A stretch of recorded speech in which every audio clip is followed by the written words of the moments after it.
Japan की गलियों में एक ऐसी कहानी है जो सिर्फ कहानी नहीं बल्कि एक शहरी किंवदंती है जो आज भी लोगों के दिलों में खौफ पैदा करती है। ये कहानी है कुचिसाके ओना की, मतलब कटे मुंह वाली औरत। जरा सोचिए, आधी रात का वक्त है और कोई सुनसान गली से गुजर रहा है। चारों तरफ सन्नाटा, बस कदमों की आहट सुनाई दे रही है। ऐसे ही पलों में शहर की सबसे डरावनी कहानियां सच लगने लगती हैं, है ना? टोक्यो की गलियों में एक ऐसा ही खौफ बसता है जहां एक बहुत ही मामूली सा सवाल किसी की जिंदगी और मौत के बीच की लकीर बन सकता है। तो चलिए इस खौफनाक दास्तान को शुरू से जानते हैं। तो हमारी कहानी शुरू होती है आज के ज़माने के टोक्यो से, जहां एक अकेली महिला का सामना एक ऐसे सवाल से होता है जिसका कोई सही जवाब है ही नहीं। एक लड़की थी, आना, अपनी नाइट शिफ्ट खत्म करके घर वापस जा रही थी। तभी गली की धुंधली रोशनी में उसके सामने एक औरत आकर खड़ी हो जाती है। उसने एक लंबा सा ओवरकोट पहना था और उसका चेहरा एक सर्जिकल मास्क के पीछे छिपा हुआ था। वो औरत आना के बिल्कुल पास आती है और एकदम धीरे से पूछती है, क्या मैं सुंदर हूँ? अब आना तो घबरा गई, लेकिन डर के मारे उसने बस हाँ में सिर हिला दिया। उसे लगा शायद कोई मजाक कर रहा है। और जैसे ही आना ने हाँ कहा, उस औरत ने अपना मास्क हटा दिया। मास्क के पीछे जो था वो इतना भयानक था कि सोचकर भी डर लगता है। उसका मुंह एक कान से दूसरे कान तक चीरा हुआ था और खून से सने दांत एक अजीब सी डरावनी मुस्कान दे रहे थे। तो यही है इस कहानी का सबसे खौफनाक हिस्सा। कुचिसाके ओना का सवाल असल में एक जाल है। अगर कोई हाँ कहे तो वो कैंची निकालकर उसका मुंह भी बिल्कुल अपनी तरह काट देगी, और अगर नहीं कहा तो वो उसे वहीं उसी वक्त मार डालेगी। आना इतना डर गई थी कि उसने अपना जवाब बदलकर नहीं बोल दिया, और बस यही उसकी सबसे बड़ी और आखिरी गलती थी। आना की इस तरह से हुई मौत की खबर पूरे टोक्यो में आग की तरह फैल गई। हर तरफ एक डर का, एक खौफ का माहौल बन गया। पुलिस के पास तो कोई सुराग ही नहीं था, लेकिन जो शहर के बुजुर्ग थे वो समझ गए थे ये किसी इंसान का काम हो ही नहीं सकता। ये कुचिसाके ओना की वापसी थी। लेकिन सवाल ये है कि आखिर ये आत्मा इतनी गुस्से में, इतनी नफरत से भरी हुई क्यों है? इसका जवाब इसकी अपनी कहानी में है। एक ऐसी कहानी जहां से इस पूरी किंवदंती की शुरुआत हुई। सदियों पहले की बात है। एक औरत थी, बेहद खूबसूरत, इतनी खूबसूरत कि उसका पति, जो एक सैनिक था, हमेशा उससे जलता रहता था। उसे असुरक्षा महसूस होती थी। जब वो जंग पर जा रहा था तो उसने अपनी पत्नी को घर में बंद कर दिया। लेकिन वो अचानक लौट आया और उसने अपनी पत्नी को किसी और के साथ देख लिया। बस गुस्से में वो पागल हो गया। उसने कैंची उठाई और अपनी ही पत्नी का चेहरा काट दिया। और बस उसी दिन से उसकी आत्मा बदला लेने के लिए भटक रही है। तो जैसे जैसे शहर में मौतों का सिलसिला बढ़ता गया, पुजारी होशुमा सामने आए। उन्होंने फैसला किया कि वो इस आत्मा को रोक कर रहेंगे।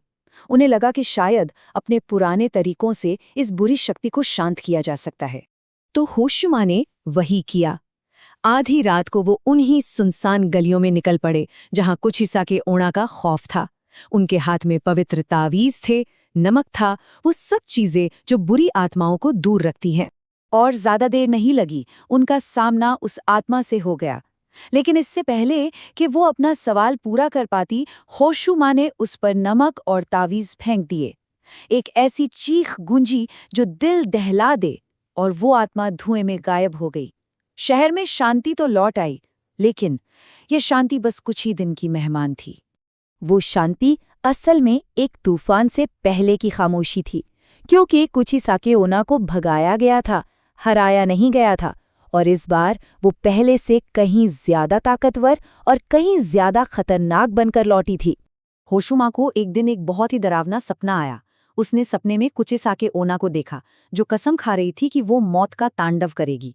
तब होशुमा को एहसास हुआ कि उनकी कोशिश ने उस आत्मा को कमजोर नहीं बल्कि और भी ज्यादा शक्तिशाली बना दिया था। अब उसके हमला करने का तरीका ही बदल गया था और पहले से भी ज्यादा डरावना हो गया था। सोचकर देखिए, वो अब किसी भी स्क्रीन से आ सकती थी, मोबाइल फोन, कंप्यूटर, यहाँ तक कि आईने से भी। पहले स्क्रीन एकदम काली पड़ जाती, फिर उस पर उसका वो भयानक चेहरा दिखता, फिर शीशा अंदर से टूटता और वो आत्मा सीधे कमरे के अंदर। मतलब अब तो भागने का कोई रास्ता ही नहीं बचा था। और फिर नए हादसों की खबरें आने लगीं। मसातो नाम की एक लड़की अपने कमरे में मरी हुई मिली, उसका मोबाइल फोन टूटा हुआ था। एक और शिकार एक बंद बाथरूम में मिला, जहां का आईना अंदर से चटका हुआ था। मतलब अब कोई भी जगह सुरक्षित नहीं थी। जो डर पहले सिर्फ गलियों में था, अब लोगों के घरों के अंदर आ चुका था। पुजारी होशुमा को अब अपनी गलती का पूरा एहसास हो चुका था। वो समझ गए थे कि ताकत से इस आत्मा को नहीं हराया जा सकता। उससे लड़ने के लिए ज्ञान की, समझ की जरूरत थी। तो अपनी गलती को सुधारने के लिए और इस कहानी को हमेशा के लिए खत्म करने के लिए होशुमा ने फैसला किया कि वो आखिरी बार उससे टकराएंगे। वो फिर से उसी गली में गए, लेकिन इस बार उनकी तैयारी बिल्कुल अलग। और वही हुआ। कुचिसाके ओना उनके सामने आ गई और उसने वही सवाल पूछा, वही सवाल जिसकी गूंज से पूरा शहर कांप रहा था।